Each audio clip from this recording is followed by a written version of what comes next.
The stagecoach wheels kicked up dust as Penelope Bradford pressed her gloved hand against the window, watching the endless prairie roll past, while her father's voice droned on about quarterly profits and stockholder meetings.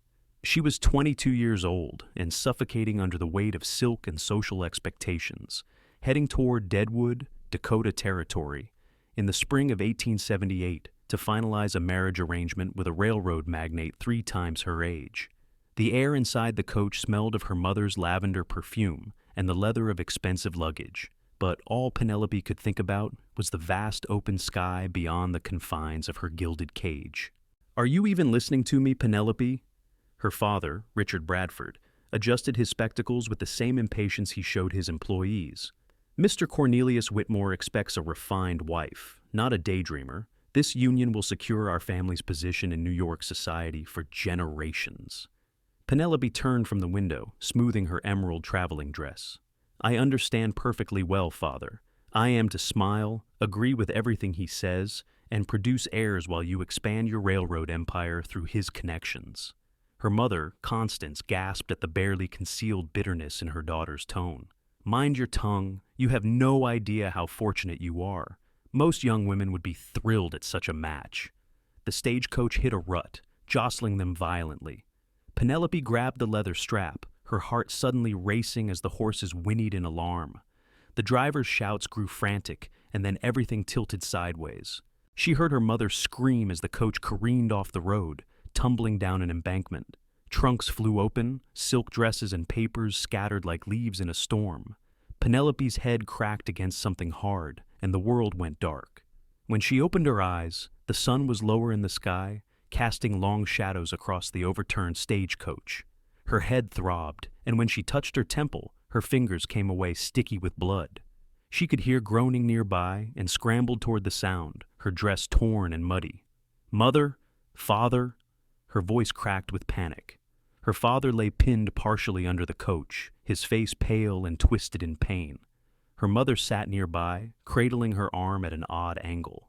The driver was nowhere to be seen, though she spotted the horses grazing a short distance away, somehow unharmed. "Penelope," her father's voice was weak. "You need to get help. Follow the road north. There should be a town." "I cannot leave you here." "You must." He coughed, and she saw blood on his lips. "Your mother needs a doctor. I need a doctor. Go now, before it gets dark." Tears streamed down her face, but she nodded. She removed her restrictive traveling jacket and grabbed a canteen from the wreckage. Without looking back, afraid she would lose her resolve, Penelope began walking north along the rutted road, her fine leather boots already raising blisters.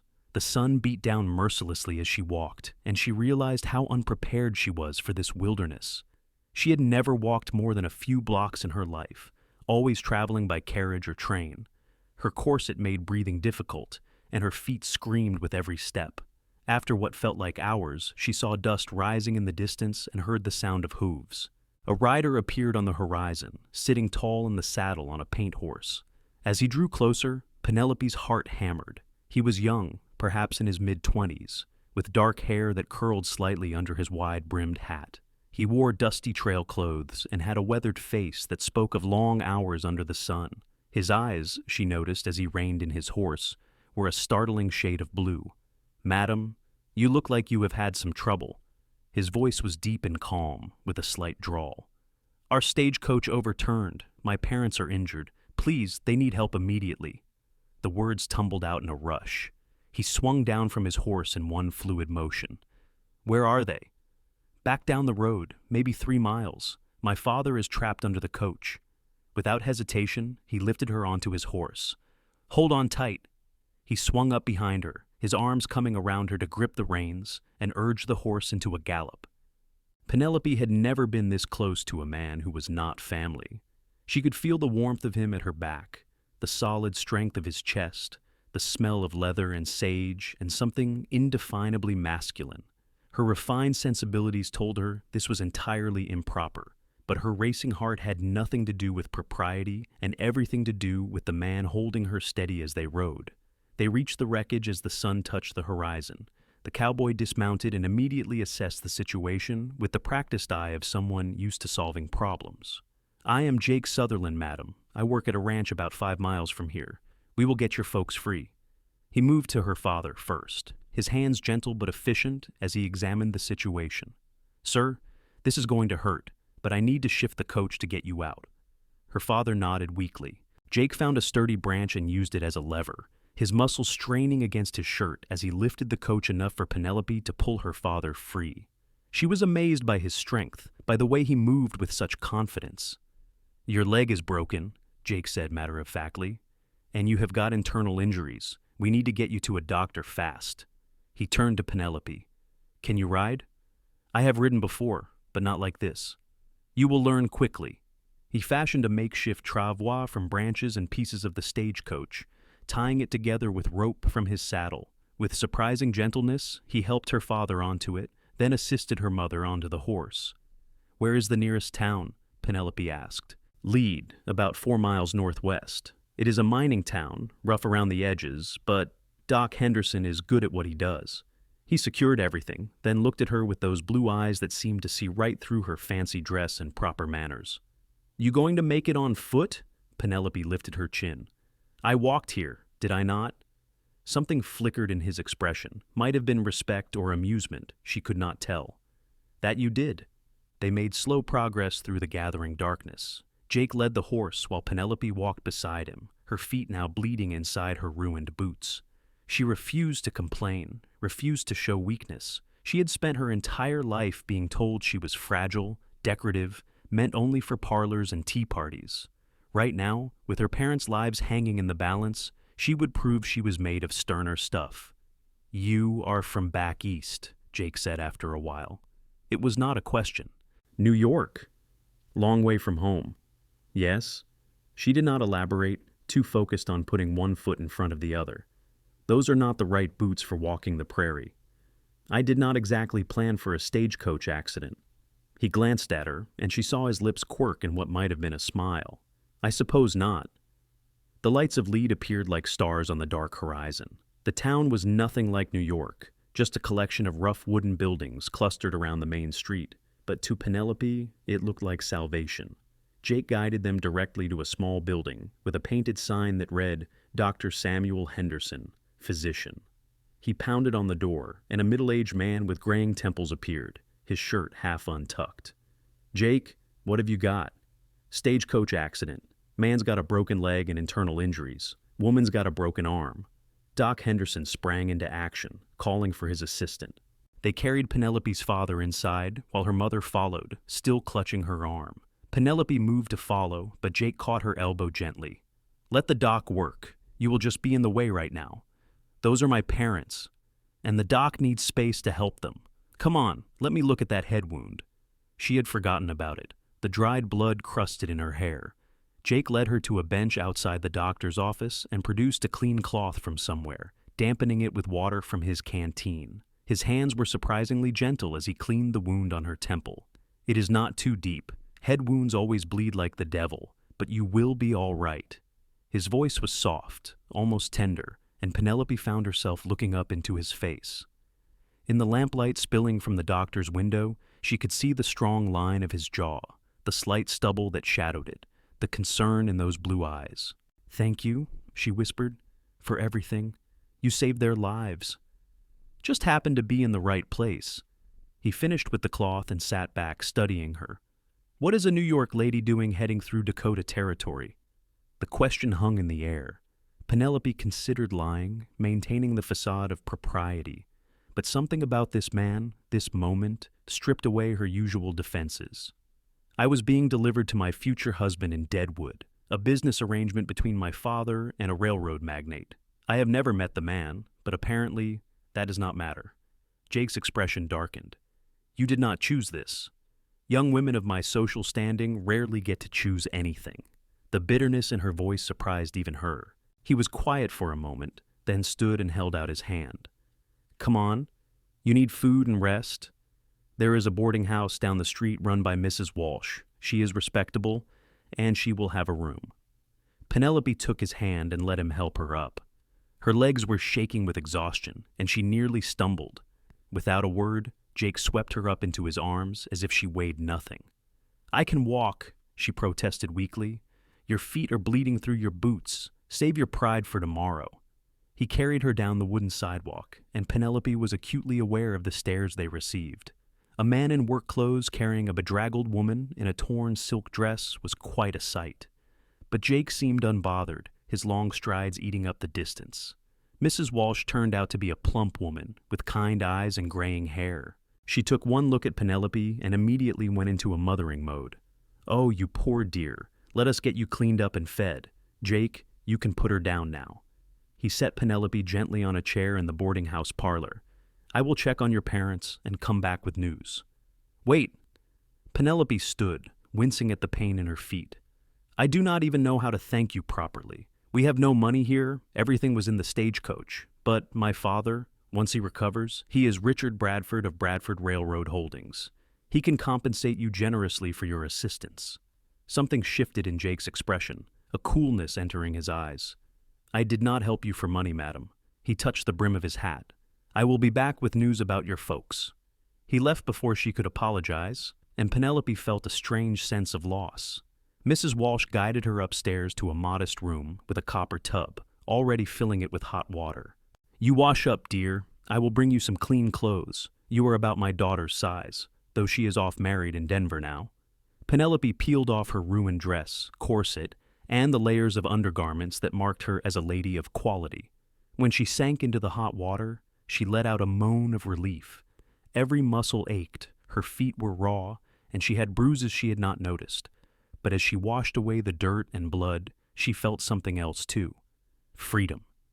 For the first time in her life, she was not Penelope Bradford, heiress and ornamental daughter. She was just a woman who had survived something difficult, who had walked miles on bleeding feet, who had been carried by a cowboy with kind blue eyes. She touched her fingertips to where his hands had held her, and wondered why her heart still raced at the memory.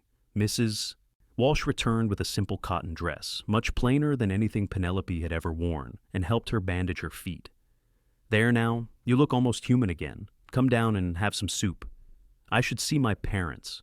Doc Henderson will send word when they are ready for visitors. You need to eat and rest, or you will be no good to anyone." The soup was hearty beef and vegetables, nothing like the delicate consommes served at her parents' dinner parties, and it was the best thing Penelope had ever tasted. She was halfway through her second bowl when Jake returned, his hat in his hands. "Your father is stable.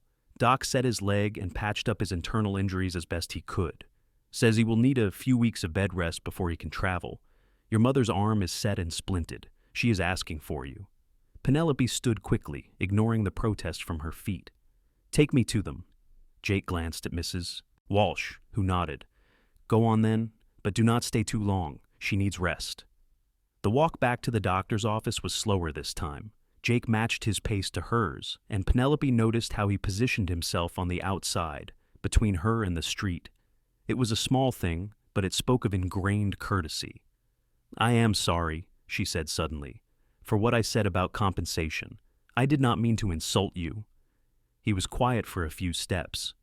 "You are used to a world where everything has a price tag. Out here, we help folks because it is the right thing to do.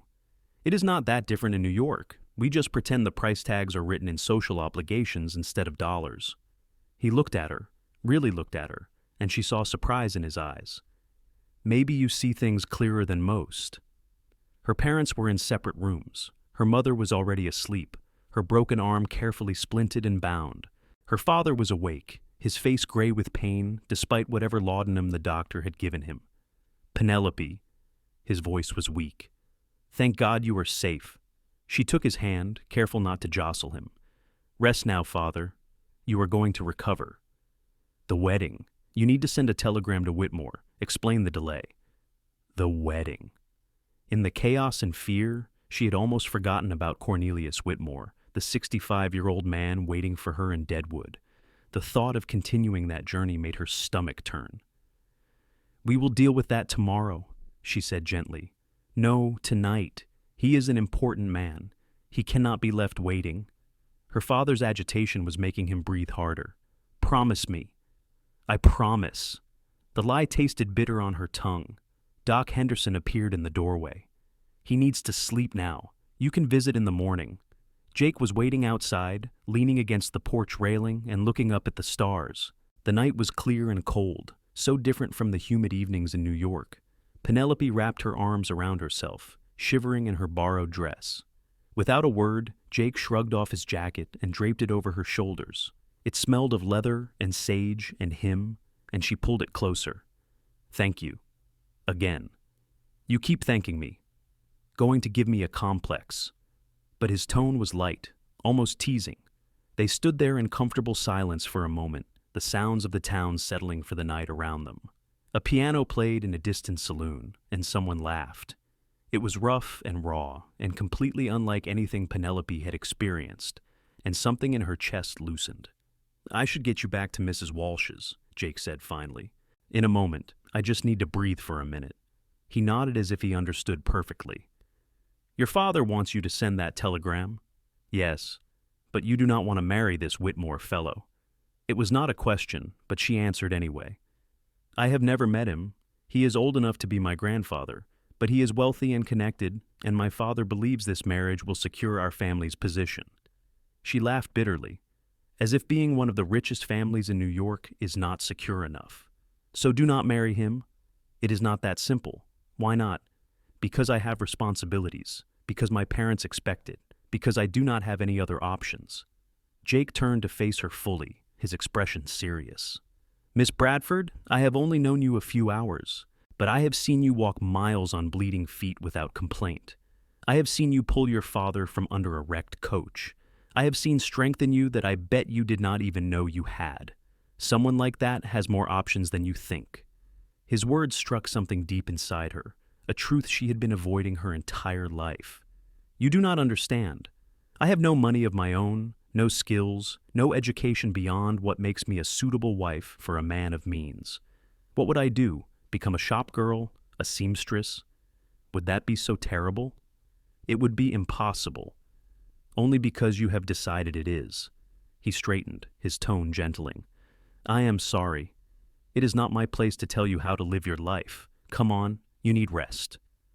They walked back to the boarding house in silence, but Penelope's mind was racing. She lay awake long into the night, staring at the rough wooden ceiling, Jake's jacket still wrapped around her shoulders. She thought about the life waiting for her in Deadwood, the loveless marriage, the years of producing heirs for a man she would never love. She thought about her mother's sad eyes, the way she had long ago stopped fighting against her own gilded cage. And she thought about a cowboy with blue eyes who had looked at her like she was strong. The next morning, Penelope woke to sunlight streaming through the simple curtains. For a disorienting moment, she did not know where she was. Then the events of yesterday came flooding back. She dressed carefully in another borrowed dress Mrs. Walsh had left, folded on a chair, wincing as she pulled on her bandaged feet. Downstairs, the breakfast table was laid with simple fare: eggs, bacon, fresh bread, and strong coffee. Several other boarders were already eating, including a young couple and an older gentleman who nodded politely at her. Mrs. Walsh bustled in with more coffee. "How are those feet this morning, dear?" "Sore, but better." "Good. That cowboy of yours was here at dawn, checking on you. I sent him away, told him you needed your rest." "He is not my cowboy," Penelope said automatically, but her heart did a strange little flip at the thought of Jake checking on her. "Well, he seems to think differently. Said he would be back this afternoon to take you to see your parents." Mrs. Walsh smiled knowingly. "That Jake Sutherland is a good man. Works hard at the Thompson Ranch, saves his money, treats everyone with respect. Half the unmarried girls in Lead have set their caps at him." Penelope told herself she did not care about that, but her appetite decreased slightly. After breakfast, she ventured out into the town. Lead was bigger than it had seemed last night, built into the hills with mines dotting the landscape. Men in dusty work clothes walked the streets, and she heard the constant sound of hammering and sawing. This was a town being built, raw and unfinished. The general store had a telegraph office in the back. Penelope stood in front of it for a long time, a blank telegram form in her hand. She should write to Cornelius Whitmore, explain the delay, assure him she would arrive as soon as her father could travel. She should be a dutiful daughter. Instead, she found herself writing something completely different. "Mr. Whitmore, I regret to inform you that I cannot proceed with our engagement. Family circumstances have changed. I wish you well in finding a more suitable match. Miss Penelope Bradford. She paid for the telegram with a coin Mrs. Walsh had loaned her, and as she watched the telegraph operator tap out the message, she felt both terrified and exhilarated. She had just destroyed everything her father had planned, severed the connection that was supposed to secure their family's future, and she had no idea what she was going to do next. The doctor's office was her next stop. Her mother was awake and looking better, though her face was pinched with pain. Penelope, thank heavens, did you send the telegram? Yes, Mother. Good, your father was so worried. She patted the bed beside her. Sit with me a moment. This terrible place, these rough people. I cannot wait to get back to civilization. Penelope sat, but she did not agree. The rough people had saved their lives. The terrible place had offered them shelter and care. How are you feeling? Wretched. The doctor says I must stay in bed for at least a week before I can travel, and your father is much worse. It could be a month or more before he can make the journey back to New York. Her mother's eyes filled with tears. What are we going to do? We have no money here, just what was in our pockets. Everything else was in the stagecoach. I will take care of it, Penelope said, with more confidence than she felt. Her father was awake when she visited him, his face still gray but his eyes alert. Did Whitmore respond to the telegram? Not yet, Father. He will understand. These things happen. He coughed, and Penelope saw him wince with pain. I need you to do something for me. There is a bank here in Lead. Send them a telegram to our bank in New York. Arrange for a transfer of funds. We will need to pay the doctor, the boarding house, everything. I will take care of it. And Penelope. He gripped her hand with surprising strength. I know this is not the life you wanted, but Whitmore is a good match. Once we are settled and I am recovered, we will proceed with the wedding plans. She could not bring herself to tell him the truth, not while he lay there broken and vulnerable. So she just nodded and escaped as soon as she could. Jake was waiting outside the doctor's office, his horse tied to the hitching post. He straightened when he saw her, and that same flip happened in her chest. How are they? Improving. My father wants me to arrange a money transfer from New York. She laughed shakily. I have no idea how to do that. I will help you. Bank's just down the street. He hesitated, then said, Did you send the telegram to your intended? I sent a telegram. She met his eyes, telling him I would not be coming. Jake's expression flickered with something she could not quite read, surprise, approval, concern. What did your father say? I have not told him yet. I know I should, but he is so weak, and this will upset him terribly. So you are staying in Lead. I do not know what I am doing. The admission felt both freeing and terrifying. I just know I could not get on another stagecoach to Deadwood, could not marry a man I do not love, could not spend the rest of my life pretending to be satisfied with a cage, even if it is gilded. Jake studied her for a long moment, then nodded once, decisively.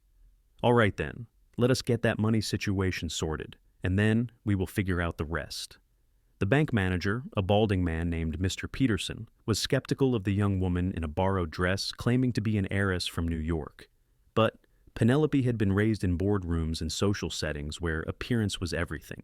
She drew herself up to her full height and spoke with the crisp authority she had learned from watching her father negotiate business deals. Mr. Peterson, I assure you my father is Richard Bradford of Bradford Railroad Holdings. A simple telegram to the First National Bank of New York will confirm our account and arrange the transfer. We will, of course, compensate you for any inconvenience. Something in her tone, or perhaps Jake's steady presence beside her, convinced the banker. He sent the telegram, and they were told to return the next day for confirmation. Where did that come from? Jake asked as they left the bank. What? That voice. You sounded like you owned the whole territory. 22 years of deportment lessons and social training. It is good for something, apparently. She smiled slightly. My governess would be appalled to see me using it in a mining town in Dakota Territory. I thought it was impressive. The compliment warmed her more than it should. They walked down the main street together, and Penelope found herself acutely aware of him beside her, the way he moved with an easy confidence, the way people nodded respectfully as they passed.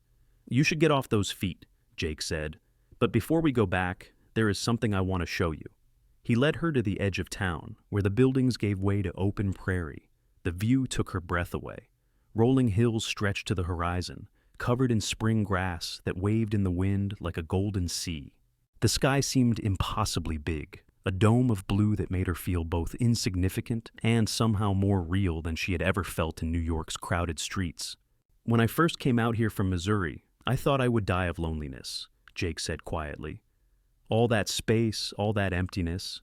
But then I realized it was not empty at all. It is full of possibility." "How long have you been here?" 5 years. Came west after my father died. My mother had passed when I was young, and there was nothing left for me back there. Found work at the Thompson Ranch and discovered I had a knack for handling horses." "Do you ever miss Missouri?" "Sometimes, but this is home now." He turned to look at her. "What about you? Do you think you will miss New York?" "I miss the idea of it, the security, the familiarity. But the actual life I lived there?" She shook her head. "That was not really living. It was performing, always being on display, always trying to meet impossible expectations." "And what do you want instead?" No one had ever asked her that before. Penelope thought about it, watching the grass wave in the wind. "I want to be useful. I want to work for something, to build something with my own hands. I want to make choices that matter." Jake smiled, a real smile that transformed his face. "You might just belong out here after all, Miss Bradford. Penelope, please just call me Penelope." "All right, and you can call me Jake." They stood there for a while longer, and Penelope felt something shift between them, a connection forming that was different from anything she had experienced in the carefully choreographed courtships of New York society. This was real, unpolished, dangerous in its honesty. The next few days fell into a rhythm. Penelope spent her mornings with her parents, helping her mother with small tasks and reading to her father from newspapers Jake brought from the general store. Her afternoons were spent exploring lead with Jake as her guide. He showed her the mines, explained how the ore was extracted and processed. He introduced her to people, ranchers, shopkeepers, families making lives in this rough country. And slowly, Penelope fell in love. Not just with Jake, though she was coming to realize that was inevitable, but with the land itself, with the possibility it represented, with the idea that she could be someone different here. The money transfer came through, and Penelope paid their debts. She bought practical clothes, simple dresses and sturdy boots, and donated her ruined silk dress to be used for scraps. Each piece of her old life she shed felt like freedom, but she knew she could not avoid the confrontation forever. 1 week after the accident, her father was strong enough to sit up and take notice of what was happening around him. "Where is Whitmore?" he demanded when Penelope came to visit. "He should have responded by now. Should have sent someone to escort you to Deadwood." "He is not coming, father." "What do you mean?" Penelope took a deep breath. "I sent him a telegram calling off the engagement. I am not going to marry him." The color drained from her father's face, then flooded back in an angry red. "You did what? Penelope, do you have any idea what you have done? The agreements I made, the business arrangements, you have ruined everything. I have ruined a loveless marriage to a man I have never met. That is not your decision to make." Her father tried to sit up further, then groaned with pain. "When I recover, we will sort this out. You will apologize to Whitmore, explain that you were distraught from the accident." "No, father, I will not." "You ungrateful, foolish girl. What do you think you are going to do? Live here in this backwater town, marry some cowboy, and live in poverty?" The words hit harder than they should have, because they touched on fears she had not wanted to acknowledge. What was she going to do? She had no skills, no way to support herself. The money from New York would not last forever. "I am going to find my own way," she said, with more confidence than she felt. "You will come to your senses," her father said coldly. "And when you do, I hope it is not too late to repair the damage you have done."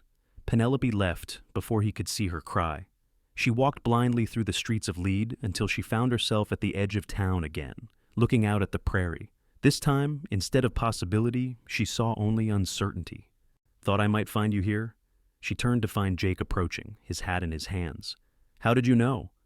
"Mrs. Walsh said you left the doctor's office looking upset. Did not take much figuring." He came to stand beside her. "Your father found out about Whitmore." "He is furious. He says I have ruined everything." "Have you?" "I do not know."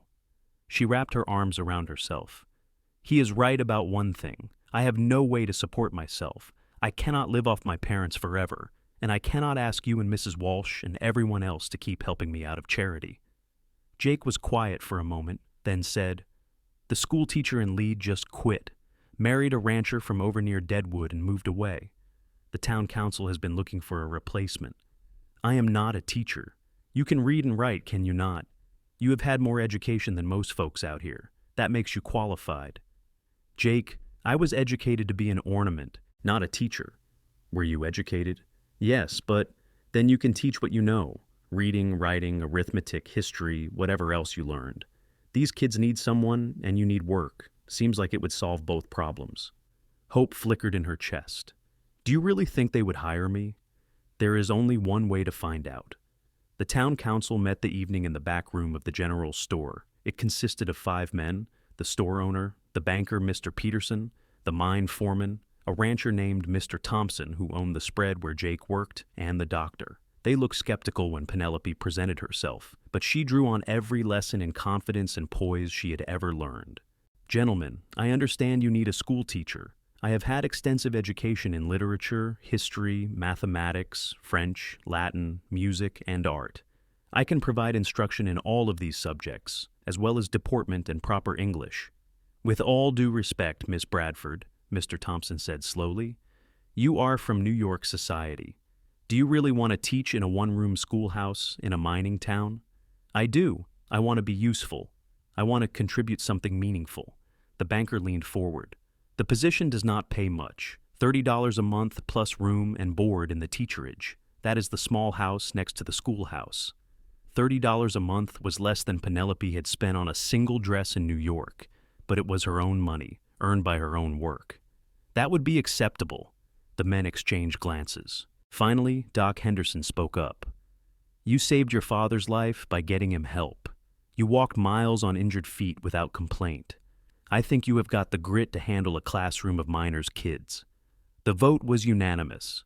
Penelope walked out of that general store as the new school teacher of Lead Dakota Territory and found Jake waiting outside. "How did it go?" "I am now employed." She laughed, giddy with disbelief and excitement. "I am a school teacher." Jake's face broke into a huge grin. "I knew you could do it." Without thinking, Penelope threw her arms around him in a hug. He stiffened for just a moment. Then his arms came around her, warm and strong. She could feel his heart beating against her cheek, smell the familiar scent of leather and sage. When she pulled back, suddenly aware of how improper this was, she found him looking at her with an expression that made her breath catch. "Penelope," he said softly, and her name in his voice sounded like a prayer. "Yes? I know this is not the right time. Your father is still recovering. You are just figuring out your new life. But I need you to know something." He took a breath. "I have never met anyone like you. You are brave and strong and honest in a way that most people never manage. And I think I am falling in love with you." The world seemed to stop. Penelope's heart hammered so hard she thought it might burst from her chest. "Jake, you do not have to say anything. I just needed you to know. Whatever happens, whatever you decide about your life, I will be here. As a friend if that is all you want, but hoping for more." She looked up into his blue eyes, saw the vulnerability there, the hope, the fear of rejection, and she realized she had been lying to herself. She had fallen in love with him too, somewhere between his gentle hands cleaning her wounds and his steady presence beside her as she navigated this new world. "I think I am falling in love with you too," she whispered.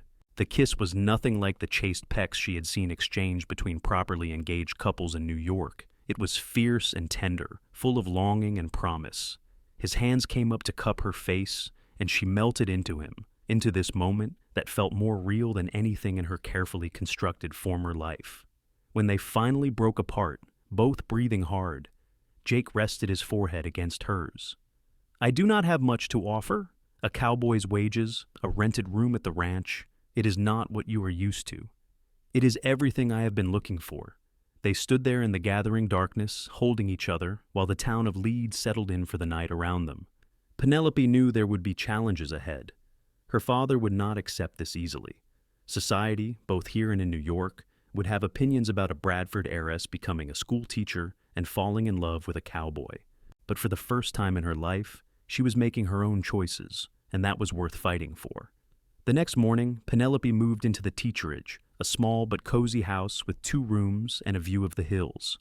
Mrs. Walsh helped her settle in, donating spare furniture and linens. Other women from town stopped by with welcoming gifts, jars of preserves, a quilt, fresh bread. It was so different from the stiff social calls of New York, where everything was a calculation of status and advantage. Here, people helped because it was what neighbors did. The schoolhouse was a single large room with a pot-bellied stove, rough wooden desks, and a slate board at the front.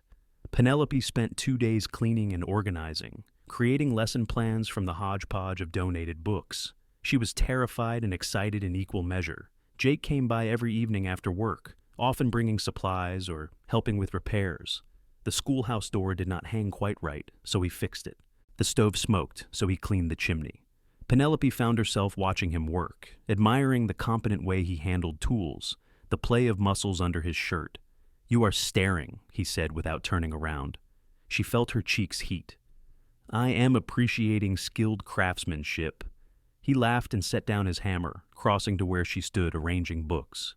"Is that what you are calling it? What would you call it?" "I would call it the same thing I'm doing when I watch you work, admiring something beautiful." She turned to face him fully. "I am covered in dust and wearing a dress that has seen better days. I am not beautiful right now." "You are always beautiful, but it is not just that." He touched her cheek gently. "It is watching you build something, watching you become who you were always meant to be. That is what takes my breath away." She kissed him then, rising on her toes to meet his lips. The kiss deepened, and his arms came around her, pulling her closer. She felt the warmth of him, the solid strength, and something deeper too, a sense of rightness that she had never experienced before. They broke apart at the sound of a throat clearing. Penelope spun to find her mother standing in the doorway of the schoolhouse, her broken arm still in its sling, her face a mask of shock and disapproval. "Mother, I did not hear you come in." "Clearly." Her mother's voice was icy. "Mr. Sutherland, I believe you should leave. My daughter and I need to speak privately." Jake looked at Penelope, a silent question in his eyes. She nodded reluctantly, and he picked up his tools. As he passed her mother, he touched his hat respectfully. "Madam." When he was gone, the silence stretched painfully. Penelope braced herself for the storm. "This is what you have been doing while your father recovers?" Her mother's voice shook. "Throwing yourself at some cowboy, destroying your reputation, your future? I am teaching school and building a life for myself. This is not a life, Penelope. This is a fantasy that will end in heartbreak and poverty. You are a Bradford. You have responsibilities. I had responsibilities imposed on me. I never chose them. That is what it means to be part of a family, part of society. We do not always get to choose." Her mother moved further into the room, looking around with barely concealed disdain. "Look at this place. You were raised in a mansion, and now you are living in what amounts to a shack. You had servants, fine clothes, everything money could buy. And you gave it all up for what? For a man you barely know?" "I gave it up for freedom, for the chance to be myself." "Yourself?" Her mother laughed bitterly. "You do not even know who that is. You are 22 years old. Penelope, you have lived a sheltered, privileged life. You think you understand hardship because you walked a few miles and cleaned a schoolhouse, but you have no idea what real poverty, real struggle is like." The words stung because part of Penelope feared they were true. "So what would you have me do? Crawl back to Whitmore, apologize, agree to marry him? I would have you think about your future, about what happens in 5 years, 10 years, when the shine wears off and you are stuck in a mining town with a man who cannot provide for you the way you deserve. Jake is a good man. I am sure he is, but good men do not pay the bills. Good men do not ensure your children have opportunities. Good men do not open doors in society." Her mother's voice softened slightly. "I know you think I do not understand, but I do. I was young once, too. I thought love was enough. But life has a way of wearing down romance with the realities of money and status and security. Is that what happened to you and father? Love worn down by reality?" Her mother flinched. "Your father and I have a partnership. We respect each other. We built a life together. But do you love each other?" The silence was answer enough. Her mother turned away. looking out the schoolhouse window. Love is a luxury, Penelope. It is nice when you have it, but it is not essential. What is essential is stability, security, a future you can count on. I would rather have love and uncertainty than security without it. Then you are a fool. Her mother turned back, and Penelope was shocked to see tears in her eyes. And I cannot stand by and watch you destroy yourself. Your father is well enough to travel now. We are leaving tomorrow, returning to New York, and you are coming with us. No, this is not a request. You are still our daughter, still under our authority. I am 22 years old. I have a job. I am staying. Then you are choosing to be disowned. Your father has made that very clear. If you stay here, if you pursue this relationship with that cowboy, you will be cut off completely. No money, no support, no family. The ultimatum hung in the air between them. Penelope felt her world tilt. She had known her father was angry, but she had not realized he would go this far. To be completely cut off, to lose her family entirely. It was a harsh consequence. But when she thought about leaving, about returning to New York and that suffocating life, she knew she could not do it. Whatever happened, whatever hardships lay ahead, she had to stay. Then I guess I am choosing myself, Penelope said quietly. I am sorry that disappoints you. I am sorry I am not the daughter you wanted, but I cannot be her anymore. Her mother's face crumpled. You stubborn, foolish girl. You have no idea what you are throwing away. I am throwing away a cage. Even if it is made of gold, it is still a cage. Her mother stood there a moment longer, then drew herself up with the dignity Penelope remembered from 1,000 social occasions. Very well. I will tell your father. Goodbye, Penelope. Mother, wait. But she was already gone, walking back toward the doctor's office with her head held high. Penelope sank onto one of the student desks, shaking. She had just lost her family, her entire former life, everything she had ever known. The fear was overwhelming, but underneath it, she felt something else. Relief, freedom, the sense that for the first time, she was truly living her own life. Jake found her there an hour later, still sitting in the gathering darkness. He had clearly heard what happened, because he just pulled her into his arms without a word, letting her cry against his chest. I am sorry, he murmured into her hair. I am so sorry. Do not be. This was my choice. It was still a hard one. He pulled back to look at her. And it is not too late to change your mind. If you want to go back to New York, I will understand. I will not hold it against you. She looked up at him, at the face she had come to love, at the blue eyes that saw her more clearly than anyone ever had. I am not going back, but Jake, you need to understand what you are getting into. I am disinherited. I have nothing except what I can earn as a school teacher. I will not be bringing wealth or connections or anything valuable to a marriage. Marriage? His face lit up. Is that what we are talking about? I assumed, she faltered, suddenly uncertain. Penelope Bradford, I want to marry you more than I want my next breath. But I have been trying to be a gentleman about it, give you time to adjust, not rush you. He took her hands in his. But if you are willing, I would marry you tomorrow. Tomorrow is a bit soon. I have a school to start. Next week, then. Jake, I am serious. I love you. You love me. You have just given up everything for a chance at a real life. Let me be part of that life. Let me help you build something new. She looked at their joined hands, his rough and calloused from work, hers softer but already showing the signs of manual labor. They were so different, from such different worlds. But somehow, they fit. Yes, she whispered. Yes, I will marry you. He kissed her then, deep and thorough, and Penelope felt like she was falling and flying at the same time. When they broke apart, he rested his forehead against hers. I have never met anyone like you, he said softly, and I am going to spend the rest of my life making sure you never regret this choice. I already know I will not. They sat together in the schoolhouse as the stars came out, making plans for their future. It would not be easy. They would have to scrimp and save. Jake would continue working at the Thompson Ranch while Penelope taught school.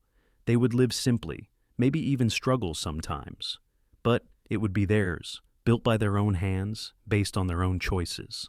And that made it worth everything. The wedding took place 2 weeks later in the small church at the edge of Lead.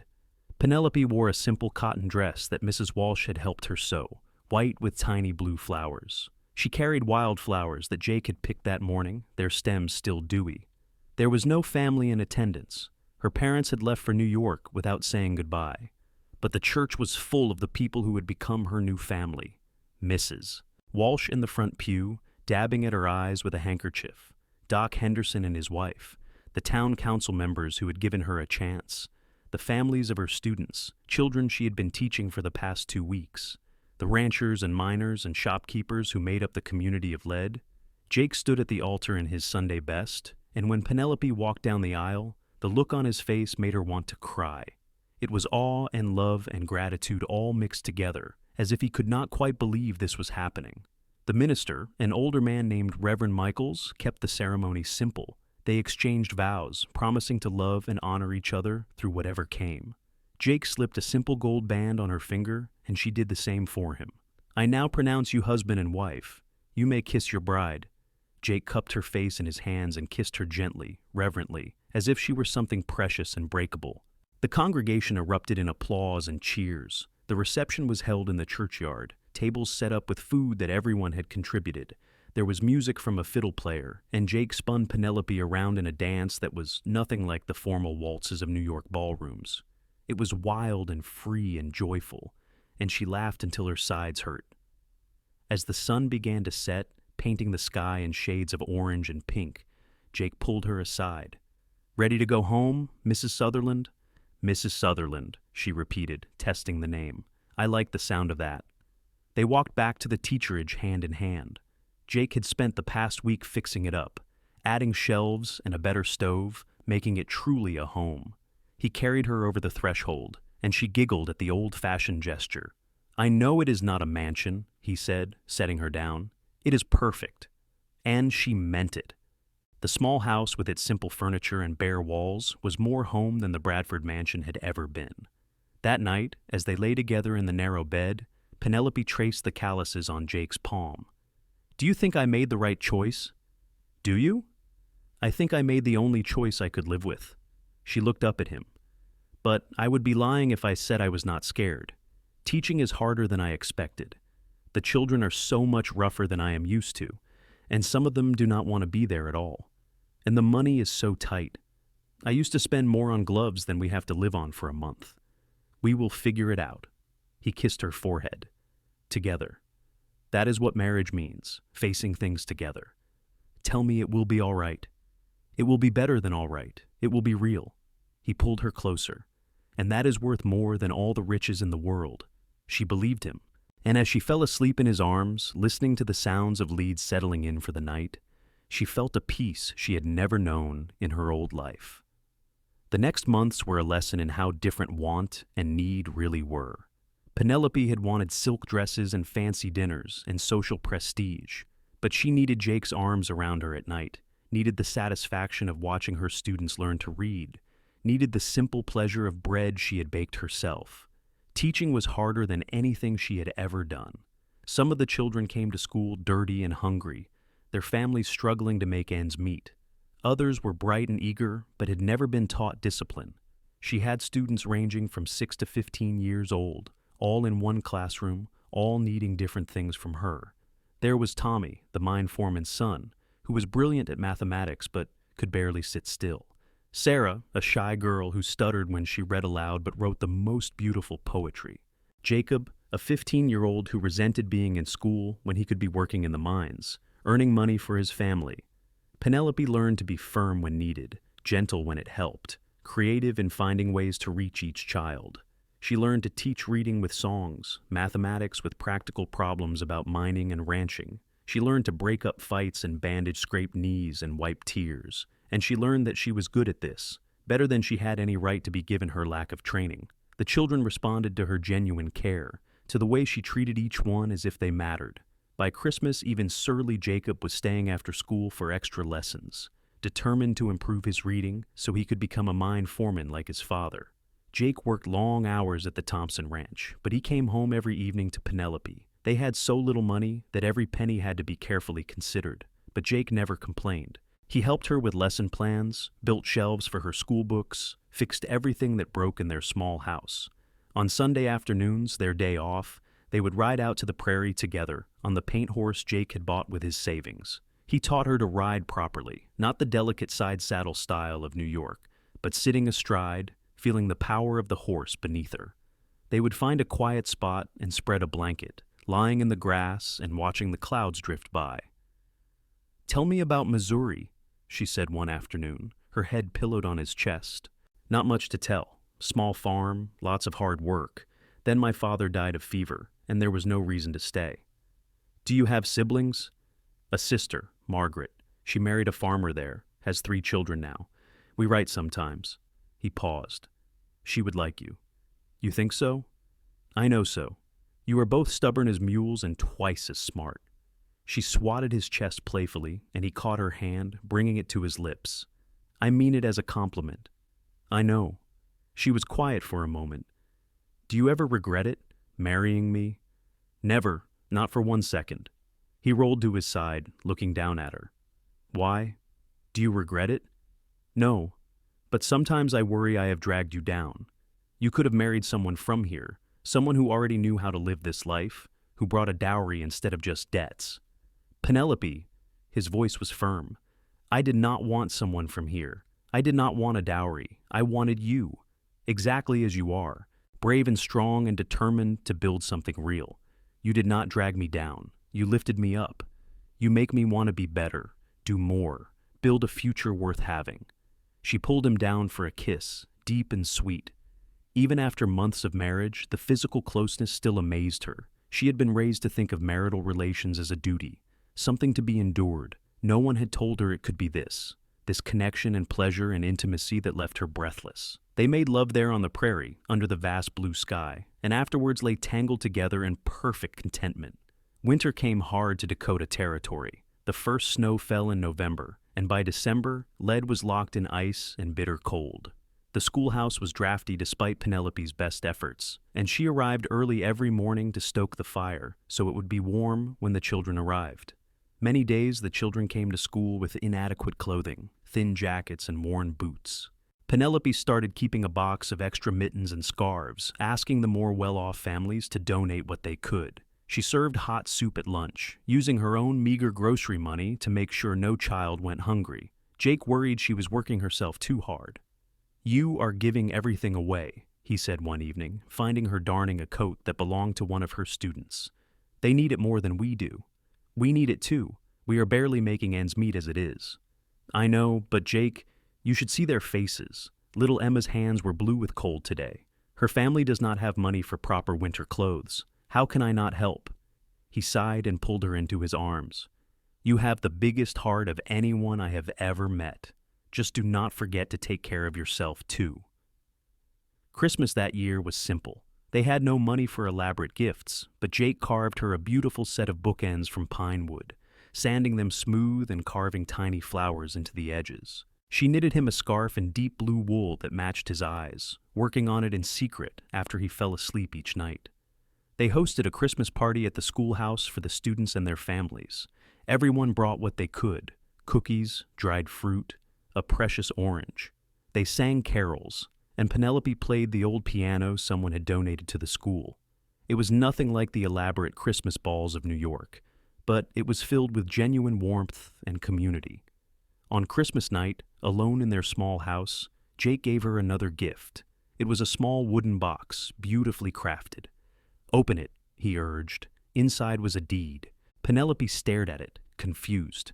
"What is this?" 20 acres, about 3 miles out of town. I have been saving every penny I could, and Mr. Thompson helped me get a good price. It is ours, Penelope. Our land." Tears filled her eyes. "Jake, this must have cost everything you had." "It is worth it. We can build a house there, a real house. Maybe start a small herd of cattle. Between your teaching and my work at the ranch, we can make it work.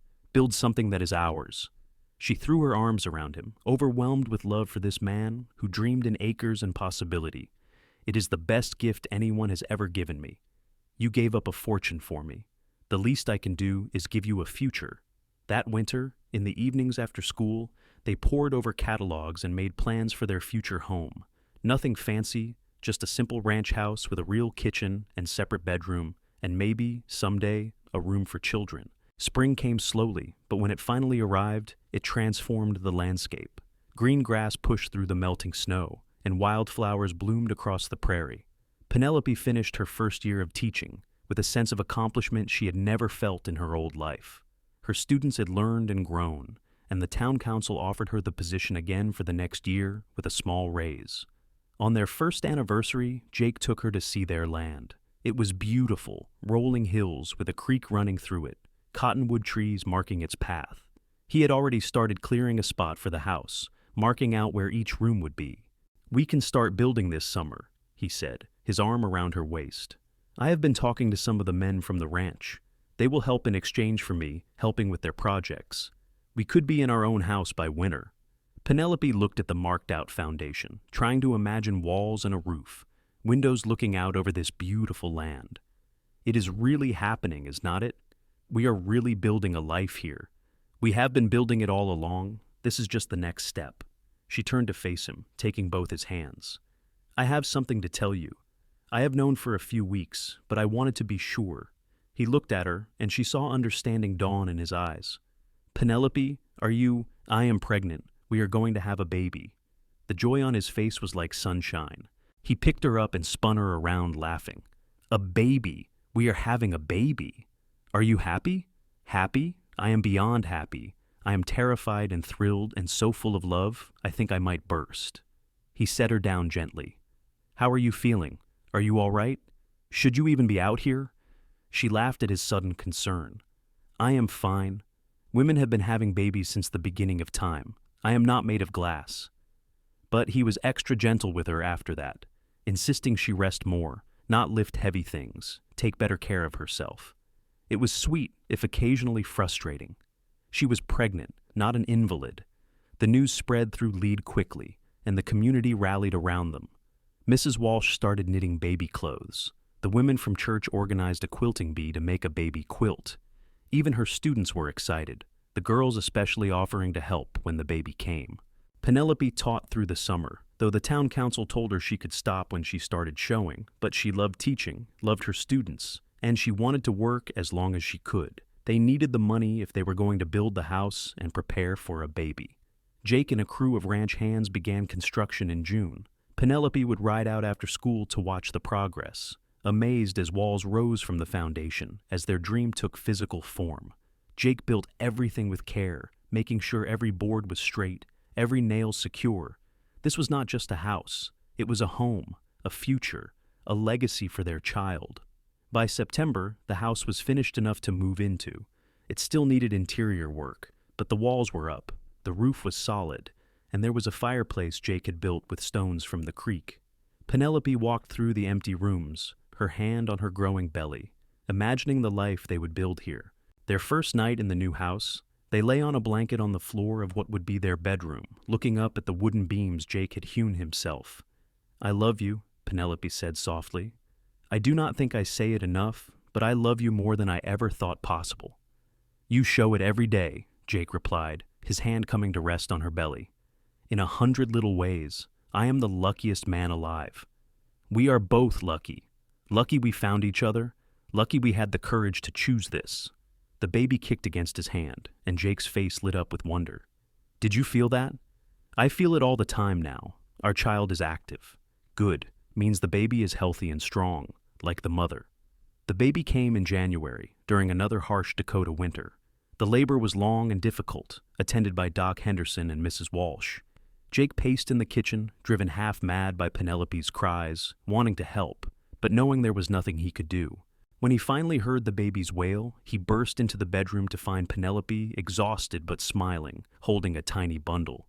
"It is a boy," she said. "A beautiful, perfect boy." Jake approached slowly, reverently, looking down at his son. The baby had a shock of dark hair and already strong lungs, his face red and wrinkled from crying. "He is perfect," Jake whispered. "You are perfect." They named him James Henry Sutherland. James for Jake's father, Henry for Penelope's grandfather, who had been the only member of her family to show her real kindness growing up. The first few months with a baby were exhausting. James woke every few hours to nurse, and Penelope felt like she had never been so tired in her life, but she would not have traded it for anything. Looking down at her son's face, feeling his tiny hand grip her finger, she felt a love so fierce it almost frightened her. Jake was a devoted father. He would walk James around the house in the middle of the night, singing soft lullabies in a surprisingly good voice. He built a cradle that rocked smoothly, carved with the same tiny flowers he had put on the bookends. He treated his son with a gentle reverence that made Penelope fall even more in love with him. She took the fall term off from teaching, much as she hated to lose the income. But James needed her, and she needed this time to bond with her son, to figure out how to be a mother. The town understood, and they held the position for her, hiring a temporary replacement. One afternoon in March, when James was 2 months old, a fancy carriage pulled up to their ranch house. Penelope was nursing the baby, and Jake was out mending fences. She wrapped James in a blanket and answered the door, shocked to find her mother standing there. Constance Bradford looked older than Penelope remembered, grayer, more tired.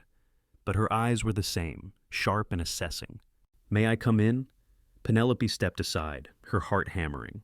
Her mother entered slowly, looking around the simple main room, with its hand-built furniture and braided rugs. "You have built a life here," Constance said finally. "Yes. Your father does not know I am here. He is still angry, still convinced you will come to your senses and return." She turned to look at Penelope. "But I had to see for myself. Had to know if you were truly happy, or if you were just too stubborn to admit you made a mistake." "I am happy, Mother, happier than I ever was in New York." Constance's gaze went to the baby in Penelope's arms. "Is that my grandchild?"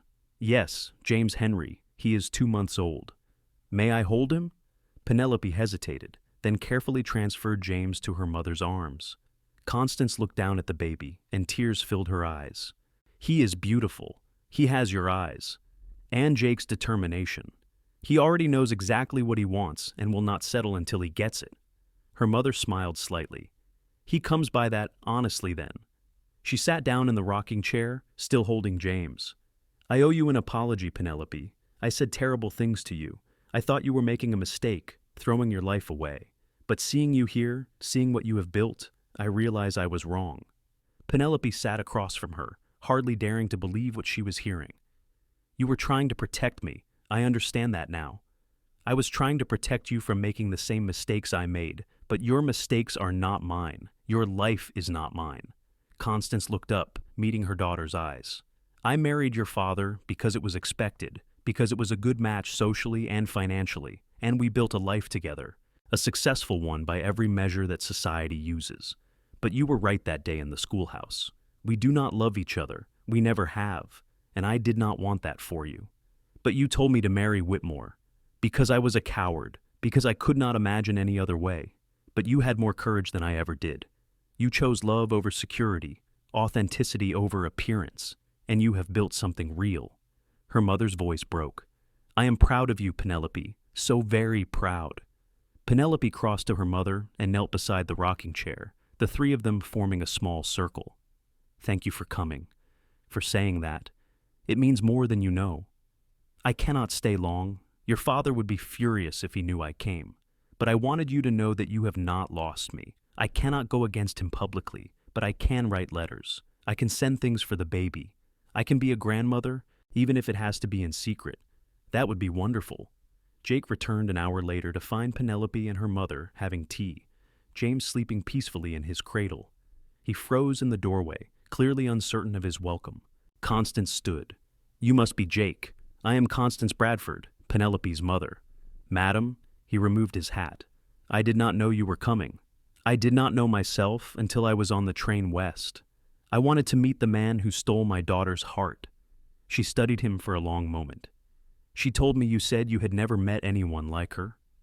"That is true. I had not, have not. What is it that makes her so special to you?" Jake glanced at Penelope, then back at her mother. "She is brave, not the kind of brave that comes from never being afraid, but the kind that comes from being terrified and doing what is right anyway. She gave up everything to be true to herself, and she has never once complained or looked back. She works harder than anyone I know, loves deeper, dreams bigger, and she makes me want to be the kind of man who deserves her." Constance was quiet, then nodded slowly. "Take care of her, and of my grandson." "With my life," Jake said simply. Before she left, Constance hugged Penelope tightly.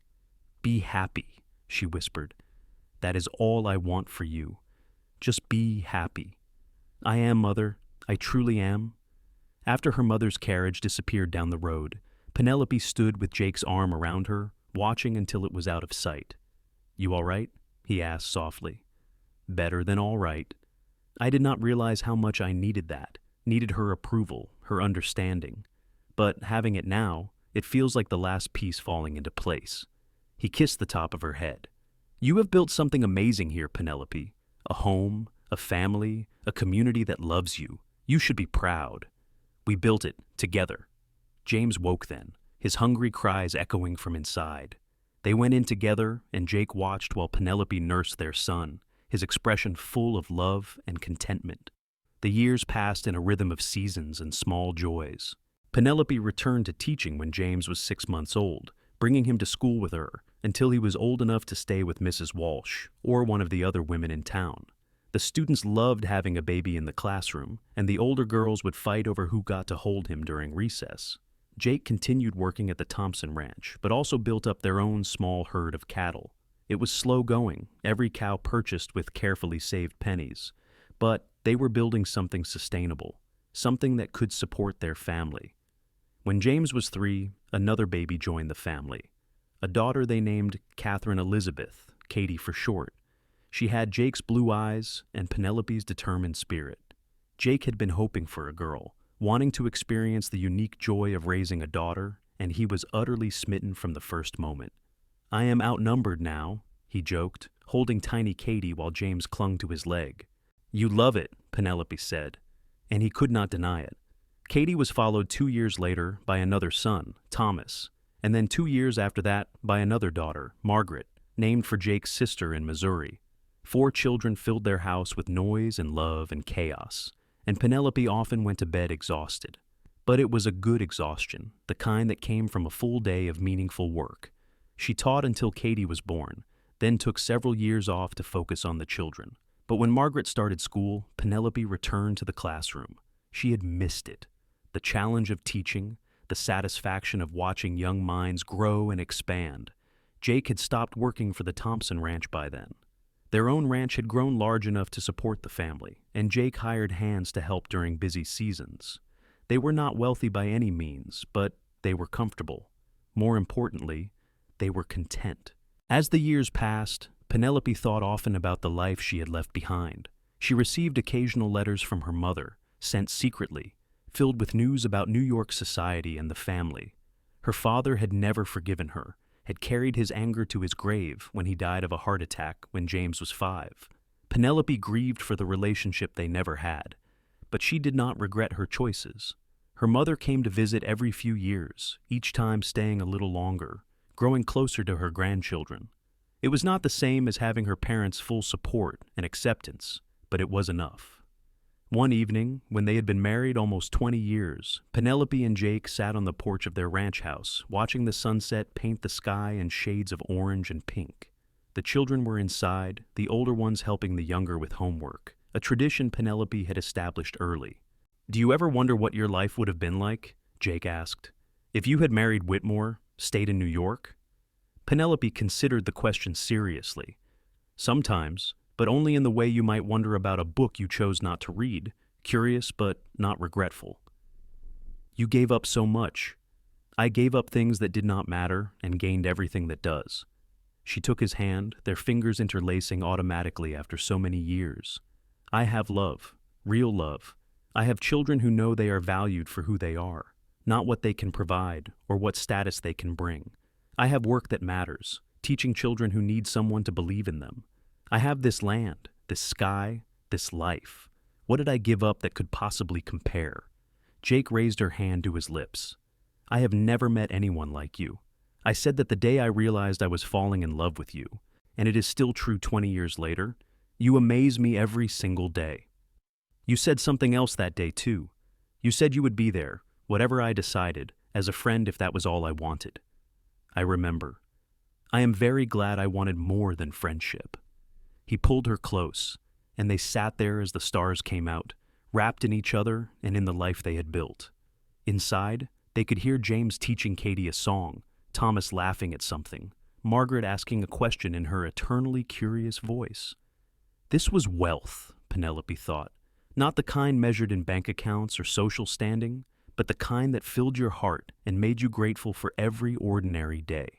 She had walked away from riches and found something far more valuable. She had found truth, love, purpose, and a life authentically lived. And she had never, not for one single moment, looked back with regret. As they grew older, their children grew up and began building lives of their own. James went to college, one of the first from Lead to do so, studying agriculture so he could return and help run the ranch with modern techniques. Katie became a teacher like her mother, taking over the Lead school when Penelope finally retired at 60. Thomas became a veterinarian, serving the ranching community across Dakota Territory. And Margaret, their youngest and most adventurous, became a journalist, writing stories about life in the West for newspapers back east. Penelope and Jake became grandparents, then great-grandparents. Their ranch house was always full of visiting family, children running through the same rooms where their parents had played, learning the same lessons about hard work and integrity, and choosing what matters over what is easy. On their 50th wedding anniversary, the whole town of Lead came together for a celebration. The schoolhouse, now much larger and more modern than the one-room building Penelope had started in, was decorated with flowers and ribbons. There was food and music and dancing, 3 generations of Sutherlands mixing with the community that had become their extended family. The mayor, a young man who had been one of Penelope's students, gave a speech about the impact the Sutherlands had had on Lead, about the hundreds of children Penelope had taught, many of whom had gone on to become teachers, doctors, lawyers, and business owners themselves, about Jake's reputation for fairness and honesty in all his dealings, about the example they had set for what a marriage based on love and mutual respect could look like. When it was their turn to speak, Jake stood with Penelope's hand in his. His hair was white now, his face deeply lined, but his eyes were still that same startling blue. If 50 years ago, I found a woman walking alone on the prairie, determined to save her family, I had no idea that helping her would change my entire life, but it did.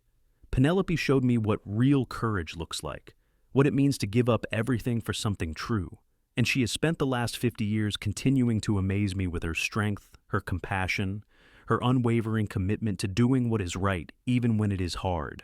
I have never met anyone like you, Penny, and I thank God every day that you chose me, chose us, chose this life. Penelope stood, tears streaming down her face, and kissed her husband to thunderous applause. Looking out at the crowd, at their children and grandchildren, at the community they had helped build, she felt overwhelmed with gratitude. I did not give up anything, she said when the applause died down. I traded a gilded cage for the whole wide sky. I traded empty status for real purpose. I traded a life that was expected for a life that was chosen. And I would make the same choice 1,000 times over. Thank you all for being part of this incredible journey. That night, back in their ranch house with just the two of them, Jake and Penelope lay in the bed they had shared for 50 years. His arm was around her, her head on his chest, listening to the steady beat of his heart. "Did you ever think we would make it this far?" she asked. "I hoped, I dreamed, but I could not have imagined how good it would actually be. Even the hard parts, especially the hard parts, they made the good parts sweeter." He kissed her forehead. "No regrets? Not a single one. You? My only regret is that we do not have another 50 years ahead of us. Then we had better make the most of whatever time we have left." They fell asleep like that, wrapped in each other and in the memories of a life well lived. A life built on love and courage and the willingness to choose what was true over what was easy. Years later, when they were both gone, their story became part of the history of Liad, South Dakota. The Sutherland Ranch was passed down through the generations, each one adding to the legacy. The schoolhouse still had a plaque honoring Penelope Bradford Sutherland, who had given up riches to teach the children of miners and ranchers, who had shown them that education was the greatest wealth of all. And sometimes, on clear evenings, couples would ride out to the prairie where Jake had first taken Penelope, that spot overlooking the rolling hills. They would watch the sunset and remember the story of the New York heiress and the cowboy who had found something more valuable than gold. They had found each other, and in doing so, had found themselves. It was a reminder that the most important things in life cannot be purchased or inherited. They must be chosen, fought for, built with your own hands. Love, family, community, purpose. These were the true riches, the kind that lasted beyond a single lifetime and changed the world in quiet but profound ways. And somewhere, in the wind that swept across the Dakota prairie, in the grass that grew on the Sutherland land, in the laughter of great-great-grandchildren playing in the house Jake had built, the story lived on. A testament to courage, to choosing what was true, and to a love that had transformed two people and rippled outward to touch countless lives. It was a story that began with a choice, made in fear and hope and desperate courage. A choice that said love mattered more than money, that authenticity was worth any sacrifice, that a life lived true to oneself was the only life worth living. And it was a story that proved, beyond any doubt, that sometimes giving up everything is how you find what you were always meant to have.